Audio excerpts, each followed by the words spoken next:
Hello and welcome to Pro Hands Home Improvement. If you're a homeowner in Los Angeles, you know that keeping your stucco in top shape is essential for maintaining your home's value and appearance. Today, we'll delve into the costs of stucco repairs in Los Angeles for 2026, providing you with key insights and practical advice. Several factors influence the cost of stucco repair, including the extent of damage, the type of stucco used, and the specific repairs needed. Whether it's a simple patch job or a more extensive restoration, understanding these elements can help you anticipate what to expect. In 2026, you can expect to pay between $800 and $1,500 for minor stucco repairs in Los Angeles. For more extensive damage, costs can range from $2,500 to $5,000.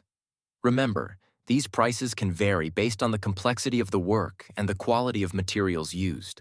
To minimize future costs, conduct regular inspections and address small cracks or chips promptly. Consider waterproofing your stucco to protect against moisture damage. Routine maintenance is key to prolonging the life of your stucco.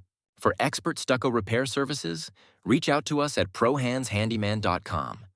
Our skilled professionals are ready to assist you with all your home improvement needs.